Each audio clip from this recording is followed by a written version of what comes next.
So as I'm sure you were just notified on your screens or through Zoom, this webinar is being recorded, and I will share a little bit more on that momentarily. I'm going to go ahead and share my screen since we are just after noon.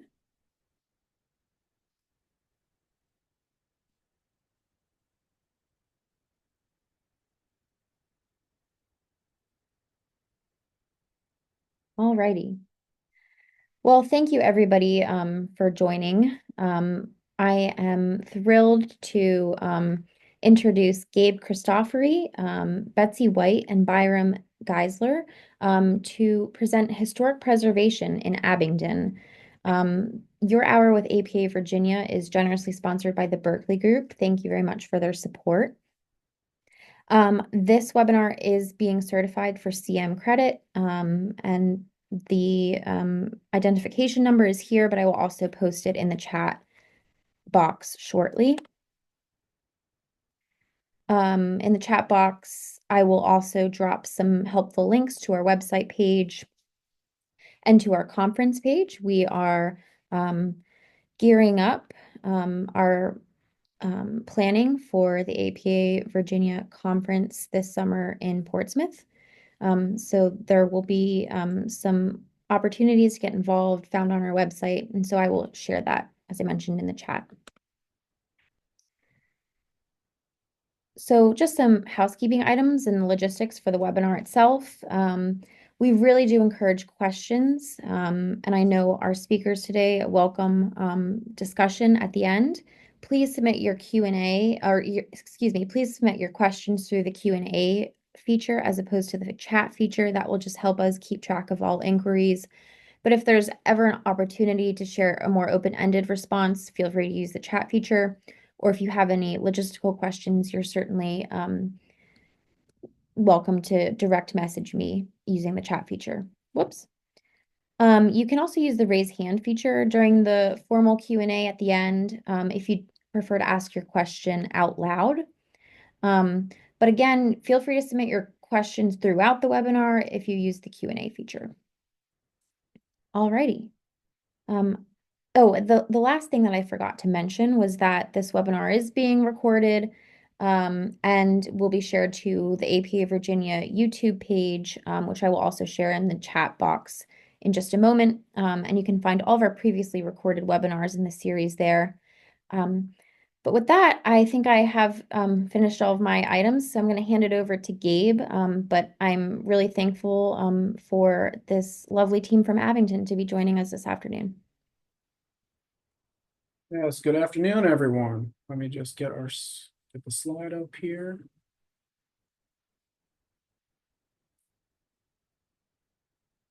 Just to make sure, can everybody see that? Jillian, am I good? It actually looks like it went to speaker mode, which should not be a major problem, but if you are able to select, once you have the presentation up, if you are able to select the icon that has the green, the desktop with the green border, that should indicate the correct monitor.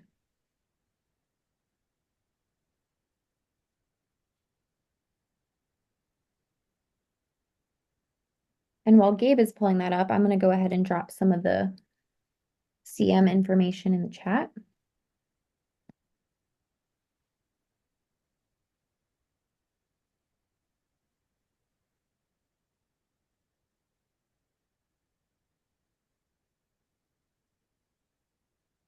There we go. How about now, Jillian? Am I all good?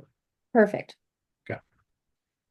All right, well, good afternoon, everyone. We are pleased to be here with you all today with our presentation entitled Expanding the Boundaries of History, How to Expand a Local Historic District. We hope to provide guidance and a sense of comfort to all interested parties, knowing they will have the keys to expand their local historic district the right way. Throughout the presentation, you will hear from two residents who have dedicated their lives to historic preservation in both their own properties and their dedication to the town of Abingdon. When you travel through the Appalachian region of Southwest Virginia, one thing stands out: some communities have preserved their history. The Revolutionary War's tides were turned when 400 men marched to Kings Mountain, South Carolina, from Abingdon, Virginia in 1780.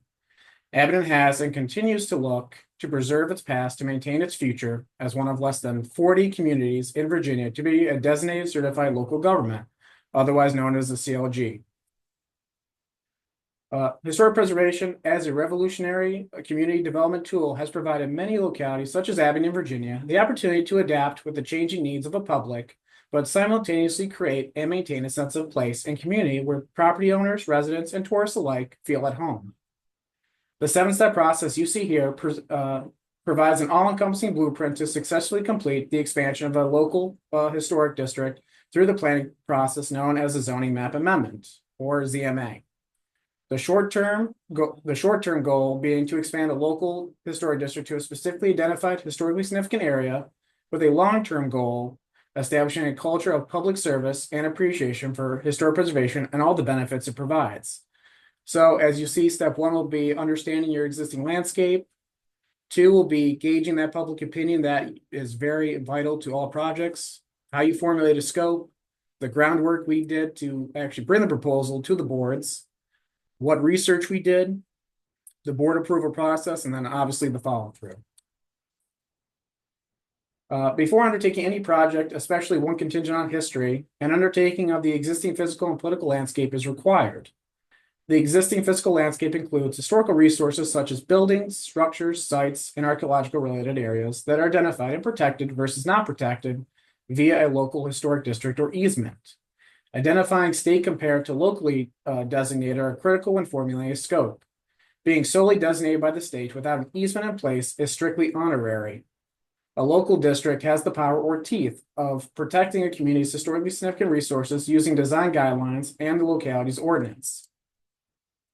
An essential component is you must understand and become familiar with your community and its stakeholders to establish a concise public message. And this is where you really rely on your review board as well to understand the existing landscape and the stakeholders that you will be working with. Abingdon as a community takes pride in its dedication to historic preservation as one of the first localities in the state of Virginia to establish a historic district and review board in 1970. As shown, the town of Abingdon's local historic district has gone through numerous progressions dating back to 1971, with its last progression happening in 2008 before we undertook the most recent progression in 2023. So as you can see here, there's been multiple progressions through many different time periods of ranging from the 1970s to when we first established it all the way to 2008.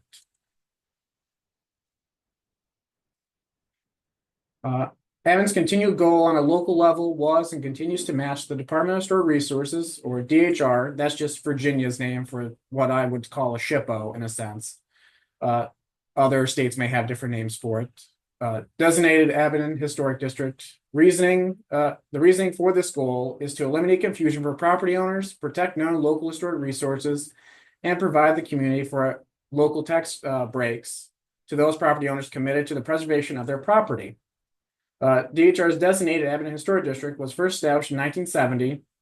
And as you see here, here's our 1970 highlighted in the green. Expanded in 1986. As you can see, that's kind of our expansion on the original 1970, highlighted in the green. 2018. And then in 2020, when we brought in what we call the Depot Square Historic District. Each progression established through the drafting and approval of a National Register of Historic Places nomination with their own period of significance. So when you establish a district, you'll go through a nomination form that pretty much outlines what's contributing, what's not contributing, and why it's important to have that district, essentially giving you that backstory for it.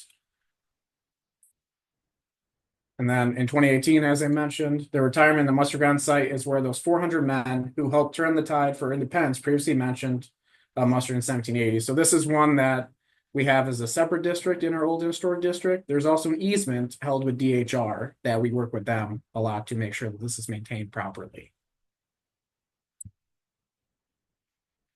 Every locality has previous studies and surveys. However, the quantity varies. Below are the previous studies and surveys town staff and Abingdon's Historic Preservation Review Board, otherwise known as our HBRB, referenced.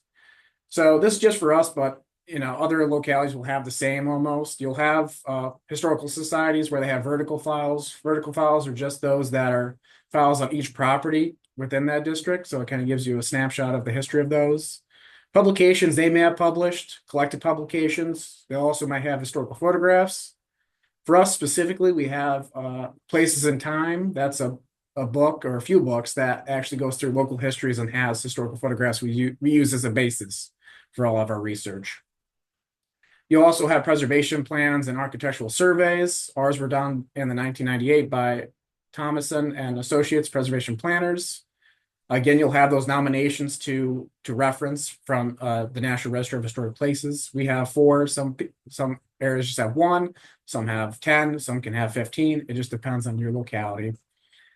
And then the main thing that was really driving our force for this expansion was when we resurveyed the 1970 and 1986 historic districts to incorporate buildings not previously recorded when the nominations were first done.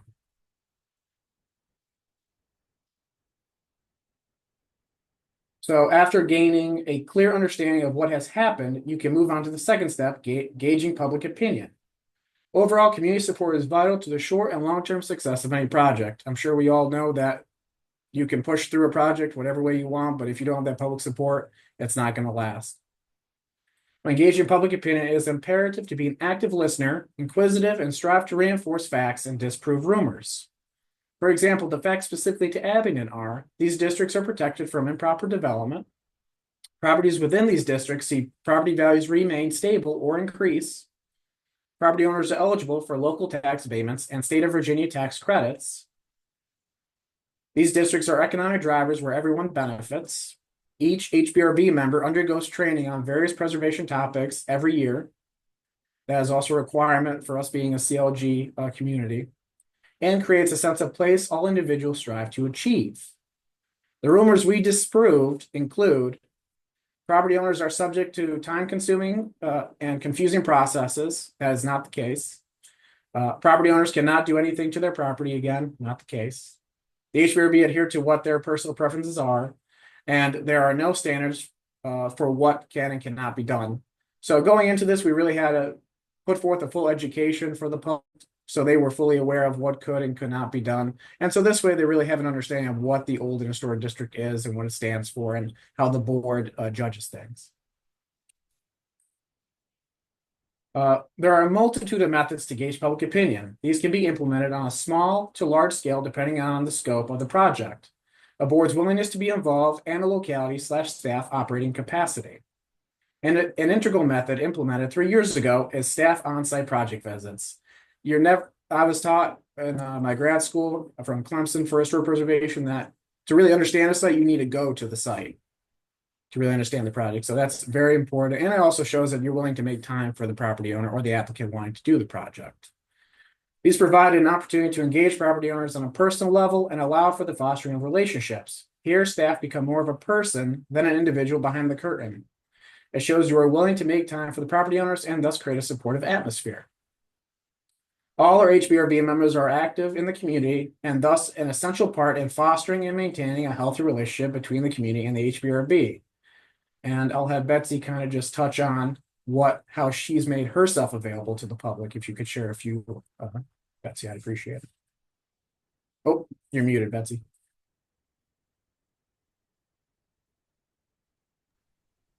Thank you, Gabe, and thank you for having me this morning. It's certainly my pleasure to be here to talk to such a wonderful group of people who are interested in their communities. Byram and I both have been on this review board for many years, in my case, almost 30 years off and on. We do have terms, so we have to get off every once in a while, but I live right in the historic district and think of it as my community. But yes, what we do just in an informal way every day is meet people and are able to talk to people and allow people to see that we live here, we like to live here. And it's very obvious to us, of course, that the setting of the historic district is the setting for Abingdon. It's welcome mat and protected is a good thing. I think all of you will smile probably because we usually, the knee-jerk reaction of most people is, oh, you mean you're on that hysterical society that tells us what color we can paint our house? And so that's something that we just constantly are trying to dispel, not in a in your face way, but in a gentle way. One of the ways that we do that really is with our review board. Our review board is very careful about how we present things and the friendships that we are able to formally cement during those meetings. We even have a preface statement that we start our meetings with that includes three pretty much important points. One is that we are a citizen board, we are volunteers, we are a part of the community like you are. And the second is that we use the Secretary of Interior standards, not our own personal preferences, for our review process. And third is that we therefore try to be a natural bridge of support between the property owner who is making changes and the ordinance that protects the district. Therefore, underscoring the fact that we are partners together in making this a good place to live. So that's pretty general. I know Byram can speak to more specific ways here, but both of us enjoy what we do and feel a lot of pride and happiness at the way our district looks. Byram? Certainly. Good afternoon. Just to expand a little bit about what Betsy indicated. So ultimately, when you go to expand an historic district, there's going to have to be obviously government action at some point to bring that new area into the historic district. So the key to that obviously is to have public support, especially among the property owners in the area you're hoping to expand into for the expansion. And so what we did, we our board, our historic review board, actually went through the list of the property owners that own property in the area we wanted to expand into, and we divided that list up among us, and then we personally contacted or attempted to personally contact everyone on that list, and you know go through what Gabe just mentioned in terms of pointing out the positive attributes of being in the historic district and trying to dispel some of the negative myths. And I think that was very successful. We then invited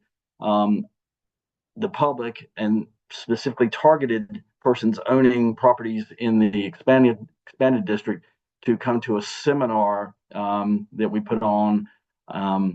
And we really, I think by the time we went before town council to expand the historic district, there wasn't a single person that spoke out against it. So getting that public input is really important, and it starts with that sort of one-to-one contact. I'd like to add one thing to that too. And I mean, of course, that's exactly right. As Byram says, we spent a lot of time talking specifically, but Gabe mentioned a little while ago that he and the staff, that he particularly as the staff, goes out and talks to individual property owners all the time. And that is something that we've stepped up in the last few years, which is another big positive way of building that bridge of support, because that's key to this, as both of them have said. By the time we get to the town council, it needs to be just a given that they're going to approve it. Thank you, Betsy and Byron. And Byron kind of just segued me into my next point is events are another fantastic way to engage the community in a fun and educational way.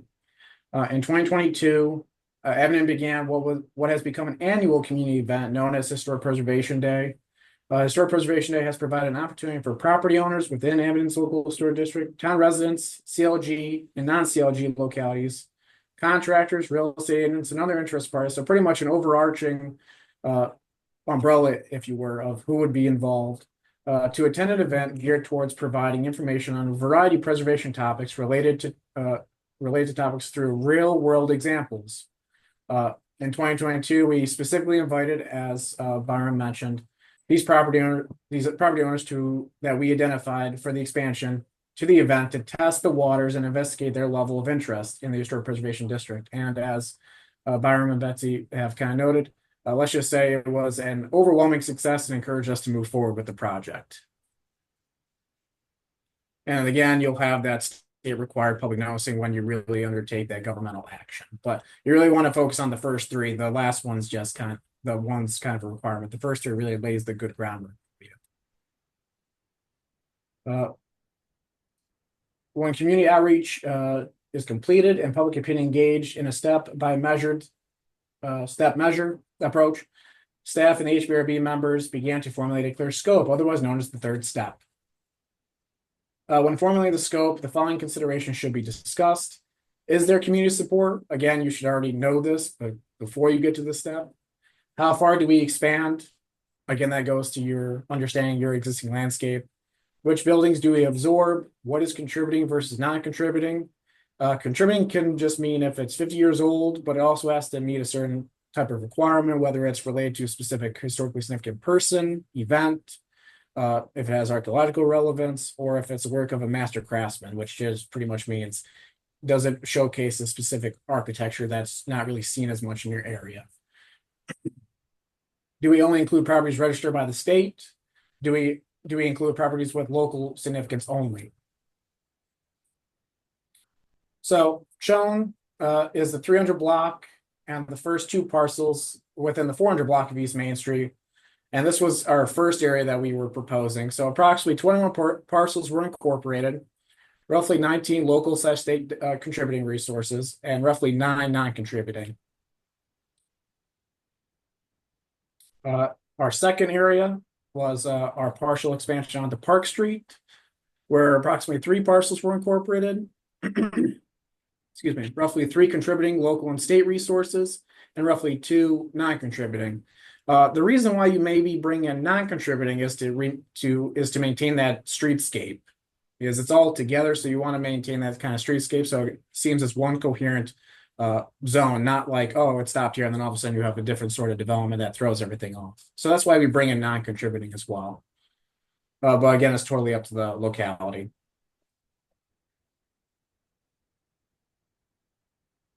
Now begins the fourth step, where you engage on a more personal level with property owners, laying a sturdy foundation for future steps within the process. Before beginning the zoning map amendment or ZMA process officially, coupled with the state of Virginia required public noticing, as Byram said, we reference the property owners within the targeted area and identify which HBRB members had a personal relationship with those individuals. This is very important. Each HBRB member volunteered to meet individually with those property owners who they knew to discuss the proposal in a more laid back and personable setting. Again, when you think of something and where somebody just goes, oh, the town or the city wants to expand or whatever, this creates more of a laid back atmosphere where it's more personal, where you're talking to your neighbor essentially, which is very important. And Betsy and Byram can add more to that process, since they were the ones on the ground doing that for me, so I appreciate them. So Betsy, would you like to kick it off, and then Byram add anything you have? Well, I think both of us actually talked about that before, but it was very, very important. And as Byram said, we had a list and we checked off that list and took ourselves each several people and talked to them. And I was personally very surprised at how important that was.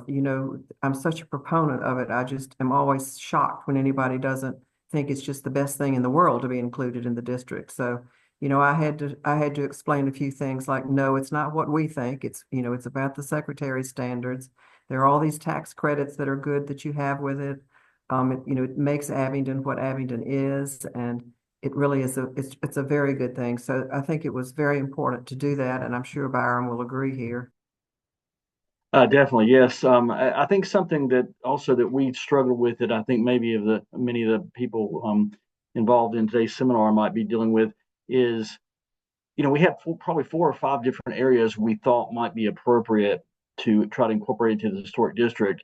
And we at one point sort of had this notion of, well, we haven't done this in a very long time. We should probably try to get as much into the district as we can, but we didn't really go with that approach. We ended up really picking the one area that we thought we would probably have the most public support behind, and I think that was a good way to go, because now we're having some property owners in other areas that we didn't go to coming to us and wanting us to expand to their area also. So I think if you haven't expanded your district in a while and you're not really sure how it's going to go, one key planning factor would be maybe don't be too aggressive in terms of what you're going to try to pull in, because again, public support, it's all about public support. You don't obviously want to run into a lot of opposition. And by the time we got before town council, we really had no opposition.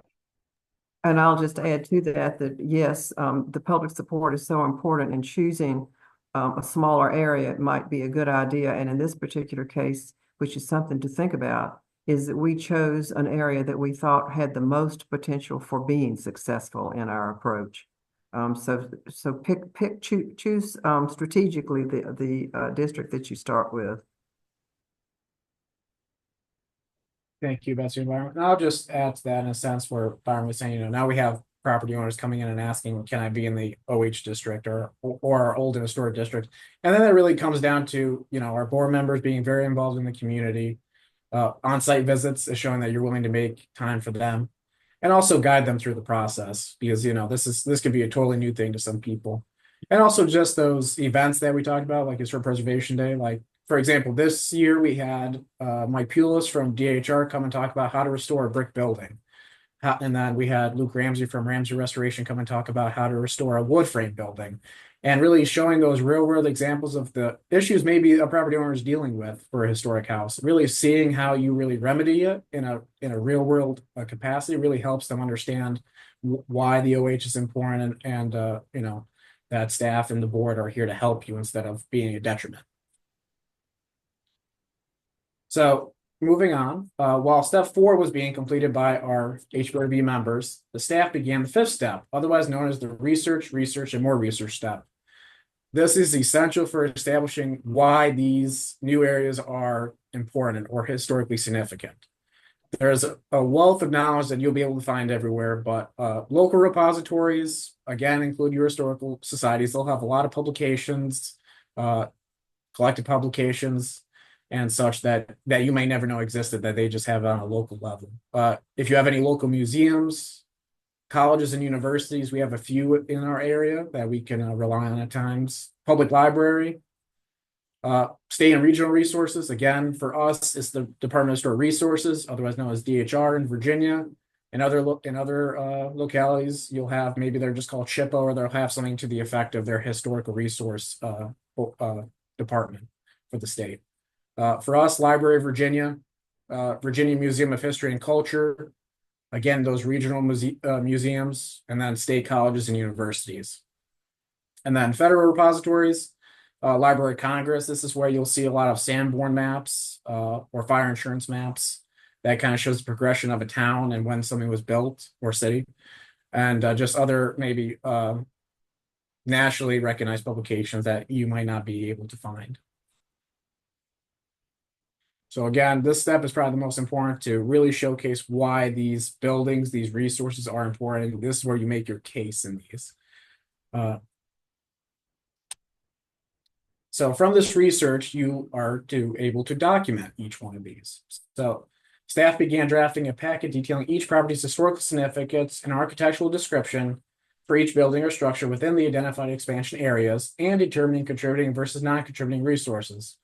This is not optional, but a requirement. If you are to expand, you must do this. You just can't say, well, I think that's historic. No, you need to have written proof why it is. Do not reinvent the wheel here. The first step was know and understand the existing landscape, including those previous surveys and studies. Again, you'll be referencing those throughout your process, and it really helps you in the long run. If additional information is required to make a case for a property, you'll know ahead of time what those areas of deficiency are. So again, you can fill in the gaps to where you feel that you maybe need some more information to make your case. Now, after all that has been done, we finally get to the board approvals. So now that you've laid that stable foundation, now comes your official announcement to expand the local district, the local historic district, with the 6th step, where the adoption of a zoning map amendment is required. For those unfamiliar, a zoning map amendment constitutes a change to the existing zoning map. In terms of good planning / zoning practices, ensure all groundwork is completed before bringing any proposal before any board. Again, you don't want to bring in, and then there's pushback. That's never a good thing. It looks like you're pushing something just to push it. You want to make sure you have that support. And if there's any opposition, you meet with them. So I think there was 2 people that just had some questions about the boundaries and everything. That where we were going and why we were going this way. And I was able to meet with them on site, and within a 5-minute conversation, it was resolved. So it's just a matter of really making yourself available and explaining the why.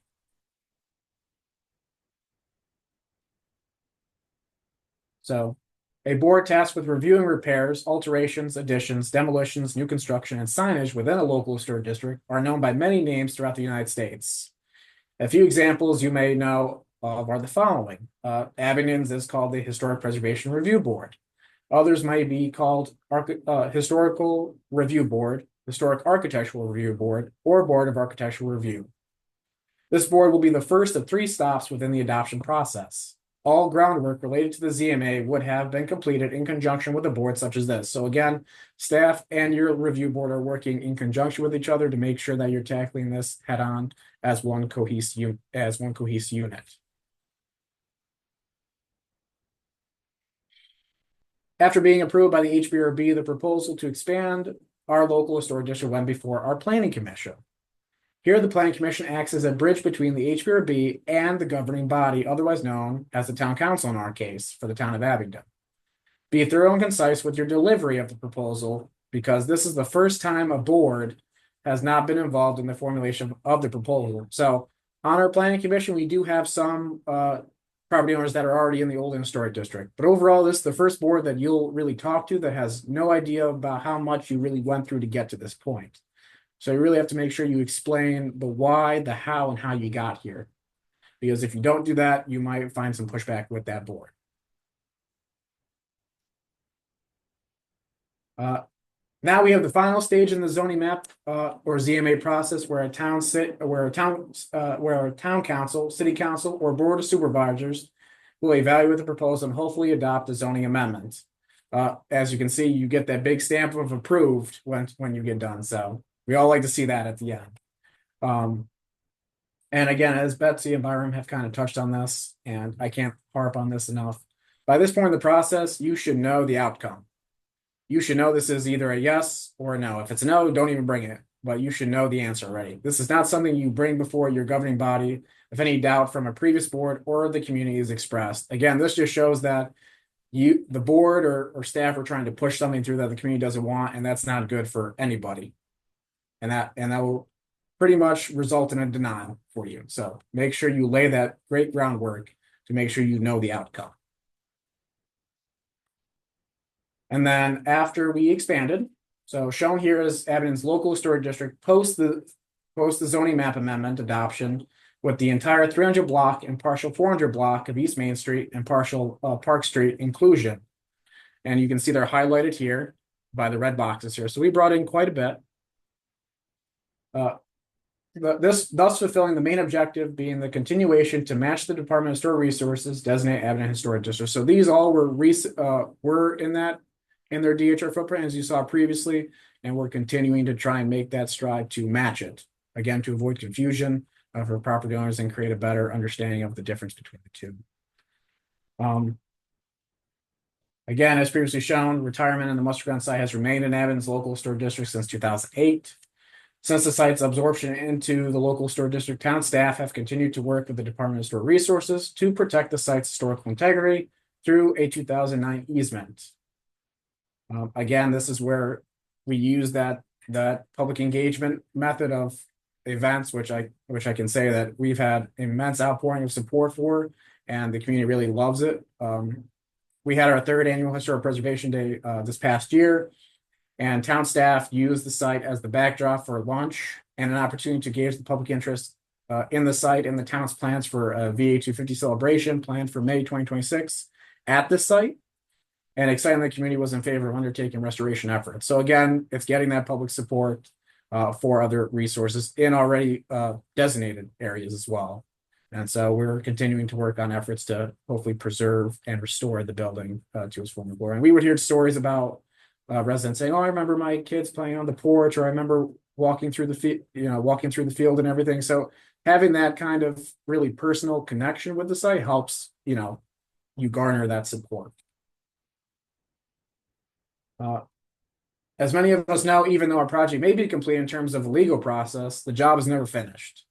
Thus, we move on to the final step, being the follow-through. To ensure favorable public opinion and trust remains intact, continue to make those in-person connections with new property owners and residents while reinforcing those already established through the methods of gauging public opinion we explained earlier. For One way to make a new connection is we send out an annual letter every year to property owners in the old historic district, just welcoming them to the district and the community within a community, and just, guiding them through, saying, if you want to do something to your building, here's the process. Please feel free to reach out to us. Part of establishing or continuing these vital connections is being communicative, showing rather than telling you are available when needed to assist in the planning, undertaking, or completion of a preservation project. Be willing to provide guidance to all in fairness, even though it may mean the project the applicant wants to undertake is disallowed. Instead, embrace the Virginia way and try to find a way to say yes while remaining within the design guidelines and ordinances in place. There's been a few times where, on-site visits have gone where they say they want to do something and then I go, unfortunately, according to the guidelines and the ordinance, you're not allowed to do that. But here's a way that we can think about it. So that's where staff and a board member may come into play, where you try to help the applicant out instead of just saying no, because just saying no isn't beneficial to anyone. It doesn't help anybody in any case. Lastly, reinforce being in a design restrictive district or overlay not only provides a great community economic benefit for those within the specific area, but provides a community within a community where people may bond and create a welcoming place for families and tourists alike. I can probably say that that Abingdon is known as a great tourist town, not only because we have the Creeper Trail and all these other recreational facilities, but it's because our historic district is so welcoming to people. I see people when I'm going out seeing on sites that somebody's just taking a random photo in front of an old building. And it's nothing, it's just random. I'm just walking down and somebody's posing. So, people really enjoy it, whether it's just walking by or reading our plaques that talk about the history of buildings. It's a very welcoming atmosphere where everybody feels like they have a part in something. So to close out today's presentation, we here at the Town of Abingdon want to thank the APA for providing us with the opportunity to share the lessons we learned and with all attendees who could join us today. We hope you enjoyed learning how to expand a local historic district with 100% acceptance rate and no pushback whatsoever, and hope you come visit us and walk through our expanded history. And Jillian, I'll stop sharing my screen here, and we will welcome any questions if there are any. Thank you very much. We have many questions that have come in the last couple of minutes. So a little bit earlier on in the presentation, Heather McMahon, excuse me, and apologies if I get any pronunciations wrong, asked, did you all, city staff and board members, do all of the steps listed in this proposal, or did you hire outside consultants for any steps, and how long did the process, I think some of this was answered, how long did the process take from start to finish, but if you can offer any additional information. Sure. I guess I'll start off real quick. So we did this all in-house. We did not hire this out to anybody. And our price we took from August to October. So again, that's getting through all your board approvals there and everything. But again, it really starts with even being at the even beginning before you even start the process, is those on-site visits and everything, which really lays a groundwork. So it's really a 3 to 4 month process on the legal standpoint, but you should always try to set that up even before you even propose it to anybody. So Thank Could I you. add one comment to that? Absolutely. And that is that in all of this groundwork that's being laid, which is so important, I think Abingdon does have another plus for it, and that is the total support of its local government. I mean, not only is the staff, Gabe is wonderful, but the entire local government obviously supports the historic district and its importance and values it. I mean, all of our celebration days that are new in the past 3 years, our preservation days, are well supported by the town, and the town acts as the host for it. So I think that's another plus, is local government buy-in. And the legal process and going through the steps, that probably took about 3 or 4 months, but we probably started working on this at least a year, if not more, before that. Don't you think that's right, Betsy? Yes, and that's a good point too. It's not supposed to be very quick. And it's okay to take a long time because you want it to be successful.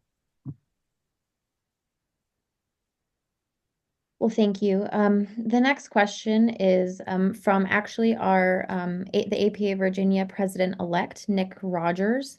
Does the panel have any recommendations, excuse me, of what to do in instances where, after the community outreach and conversations, there's clear consensus that the community cannot support the district's expansion? I would just say to step back and sort of try to analyze why that's happening. And I would suspect it must be from misperceptions of potential negatives of being in the historic district because um, we didn't have that problem here, but again, we picked an area that we felt pretty good about.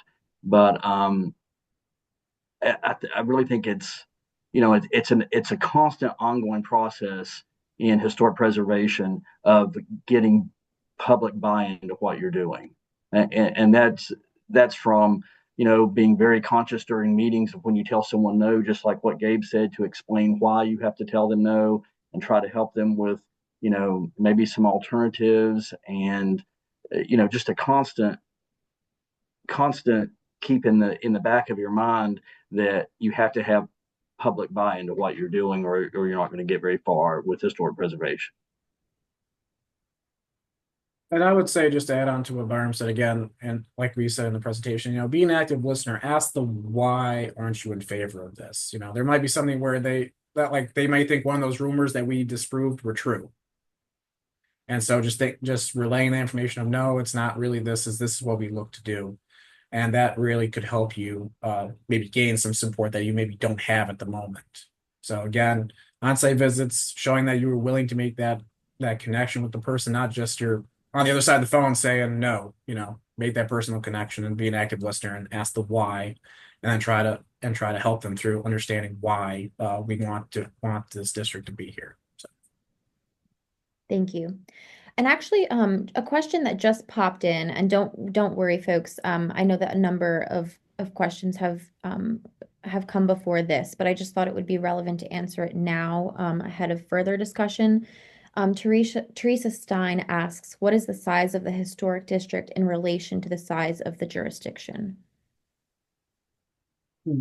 It's probably, well, I know like in overall buildings, we probably have over 200 buildings, and it's pretty much almost all over downtown.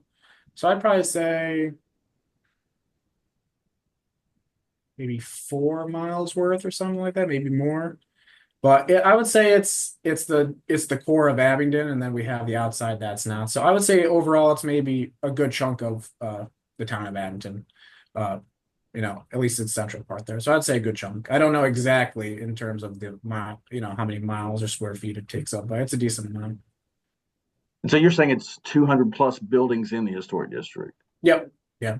Roughly 200 or so buildings between all of our nominations and districts that we have. We just look at it as one big district, but there's different areas based on THR's nomination. So overall, it's probably 200 something, if 200, 250 buildings that we look at that are either contributing or non-contributing in some capacity. Alrighty, next up, we have a question from Claire Jones. Claire asks, "Do you have unoccupied properties or absentee LLC owners in the district or expansion areas? If so, how do you engage with those owners?" I would say overall, no, not in the OH district. A lot of them are people in the community or come down here for the summertime because they might live in areas that get cold. So they want to come down to Virginia where it's a little warmer. Although this winter's been a little different. Let's just say that with snow and our freezing temperatures. But if we do have one that's absentee, I would say that letter that we send out to all property owners, that kind of welcome letter, helps kind of kick them off. And then there has been times where there's an absentee or LLC owner and they're just letting the building go. And so where we have demolition by neglect, they're not able to do that. So that's when we make a more concerted effort to say, hey, you need to protect this building. You need to at least repair the wood, or you need to do something. So we try to you always try to be welcoming at first, but then you always might come into absentee landlord that doesn't want to do anything with the building. And so if you have the demolition by neglect in your ordinance, then you can enforce it. So if you don't have that, I would highly suggest getting that in. I would too. I mean, I'd like to just mention that too, the demolition by neglect, because we didn't have that for a long time. I've forgotten exactly when we instituted it, but it's very important. It's a very important thing to have.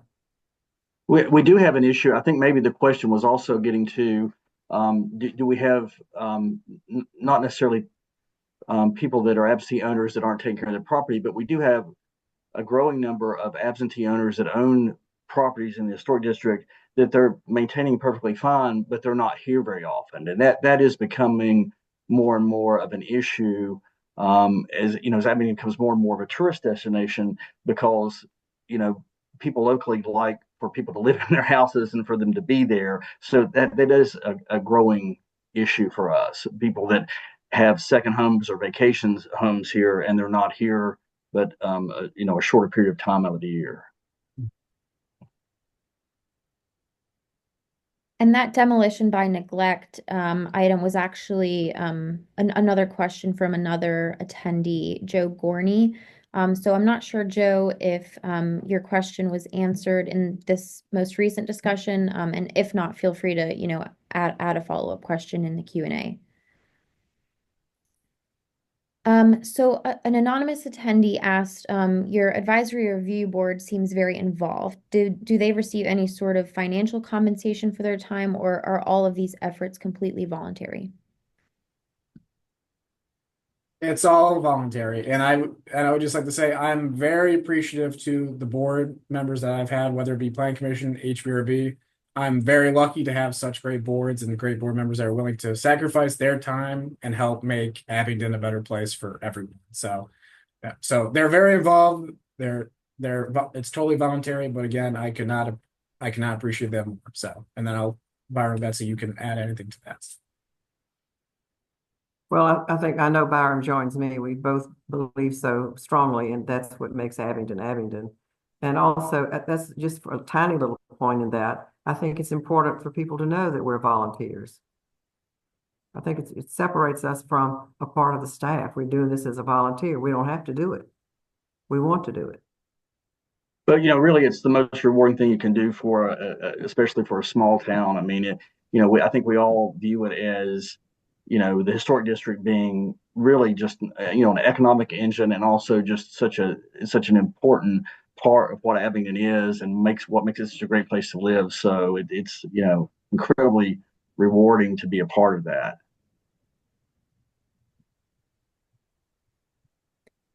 Thank you.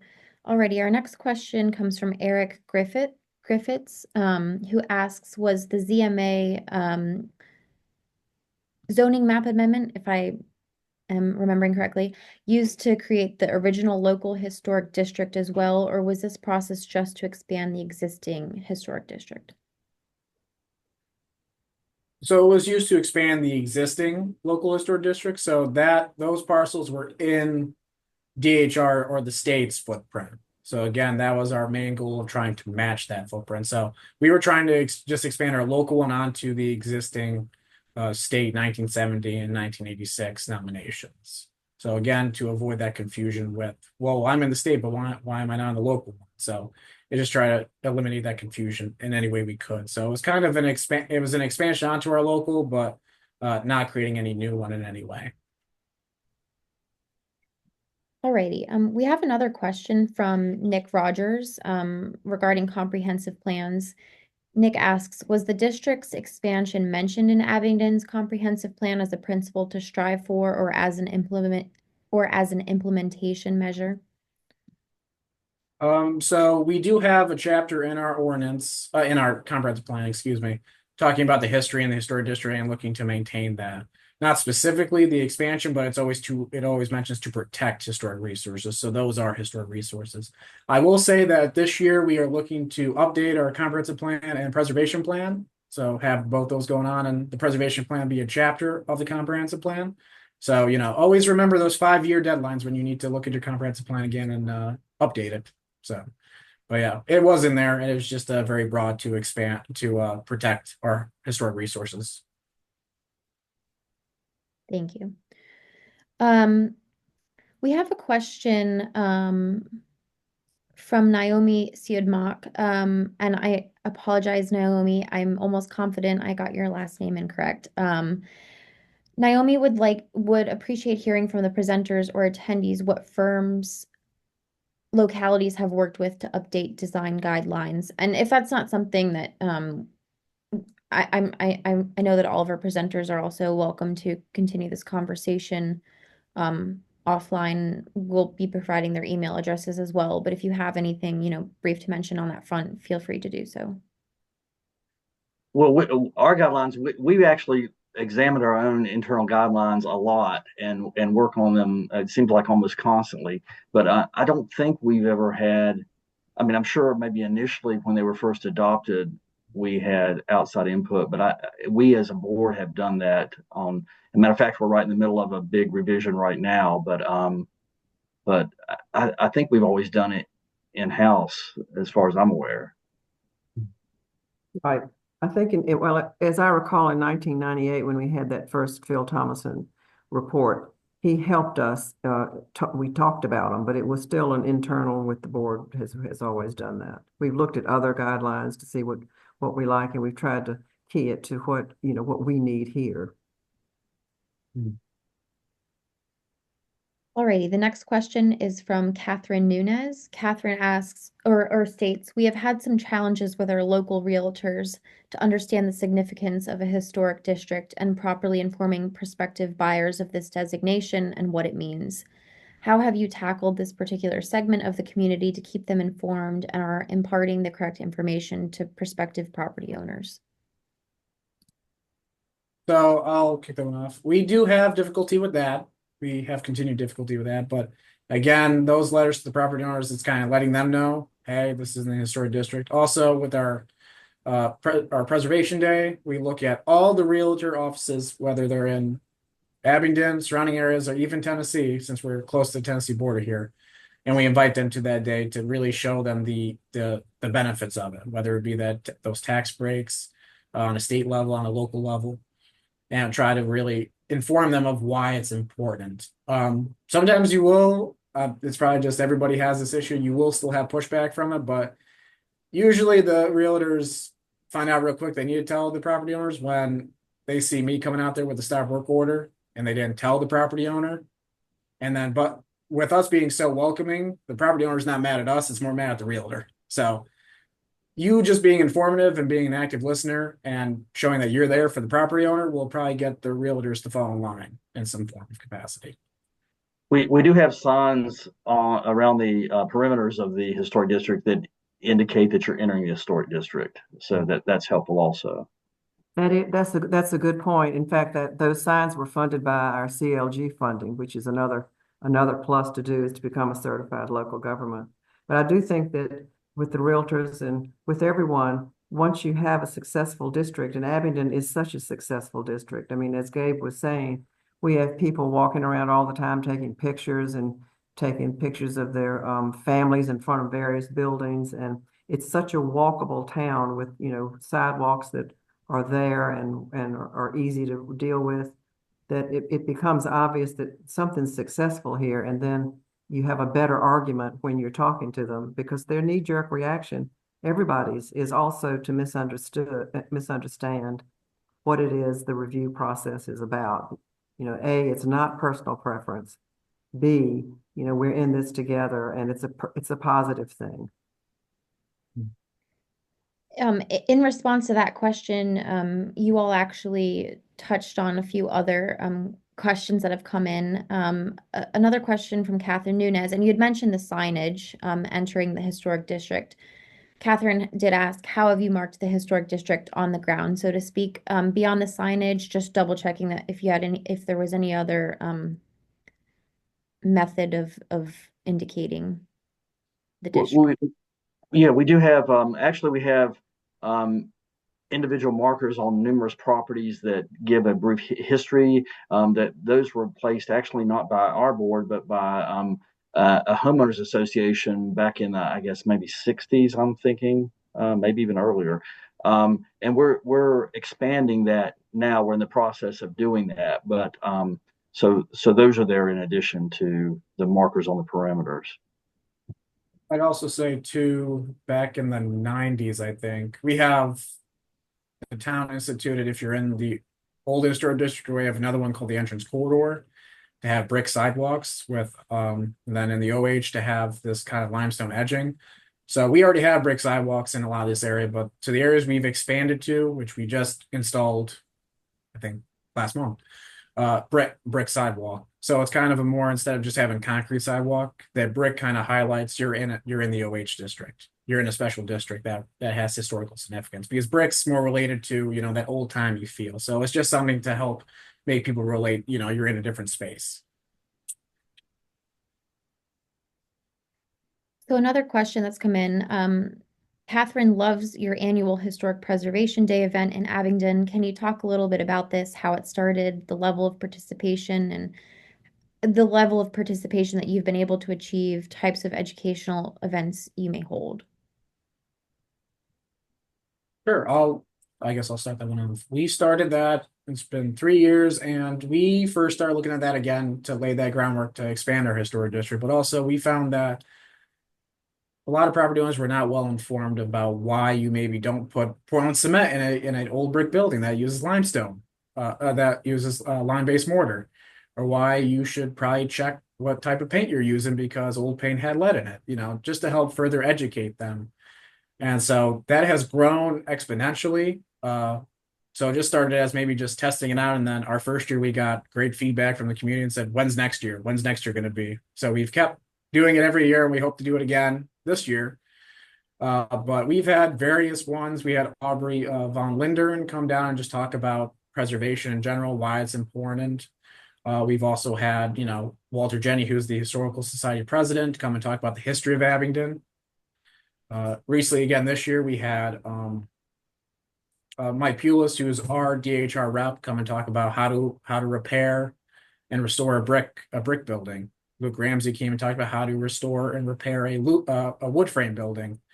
We also have a 250-year-old cemetery here in Abingdon, which we finished our preservation plan to also come up with a plan to fix the tombstones that maybe need a little bit more TLC, or ones that just need to be cleaned, and all the other amenities in that cemetery. In that cemetery, it's stated that one side is an African American cemetery. It's not listed in the state statute. So for us to get that information in, to get it listed, we've partnered with Noah Hall, who was a grad student at Eastern Tennessee State University, and they're doing ground penetrating radar, magnetometry, drone imagery, and all that stuff, and pretty much doing every test we can do, aside from digging, because you don't want to dig in a cemetery. And it's pretty much shown us that we have possibly 500 unmarked graves in that portion of the cemetery. So it really shows, plus you're also partnering with the student, so it helps you get that. So showing those really real world projects that we're looking to not only focus on the big buildings, but we're looking to do every part of history. I think that helps too with showing the community we are here to give a full picture of historical Abingdon, to say. And I think this year, in terms of numbers, we probably had 150, 200 people at different events, and it's a full day thing. So it's been increasing, and we even got, we're probably expecting even more since we're getting a bigger room for the first morning portions because the room was packed. So anything else, Betsy or Byron, you would like to add? I know I kind of covered that all, but That was great. It was wonderful. And I will note that we have just about one minute left, and we have so many questions that have not yet been answered. And so I would like to reiterate again that I know our speakers are more than happy to answer further questions offline or off of this webinar. But if I can squeeze in one more question, let's see. Joe Gorney asks, how do you deal with VDOT? And this is an acronym that I'm not familiar with because I'm not a planner by trade. AASHTO, road design mandates and prohibitions against street trees within 6 feet of a road. As far as I know, we've never had a problem with that ever coming up. Betsy, have you ever No, experienced? I have never heard VDOT even mentioned. How about you, Gabe? no, I don't think we've ever had any problem with them. I don't think anything we've ever done has required them to get involved. Usually if there's a project in the right of way, which they would maybe be looking at sometimes, our public works, design we know what the project is, and planning staff, which I'm a part of, kind of reviews and sees if there's anything that maybe HBRB would have to look at. But overall, I don't think we've ever had a problem with VDOT, with trees or anything like that. So Okay. Well, thank you, Gabe, Betsy, and Byram. I sincerely appreciate your contribution to our series, and I'm glad that you were able to share the wonderful work that you're doing in Abingdon. And I just based upon the engagement level that we had today, I think folks are walking away with a lot of useful um, information that they can carry to their communities. So thank you very much. And um, folks that attended, thank you for joining this afternoon. Again, keep your eyes peeled on your inboxes because we will be sending out a follow-up email with the slide deck from today, the recording link, and the email contacts of our speakers. So thank you and enjoy the rest of your afternoon, everybody. Thank you, everybody. Thank you.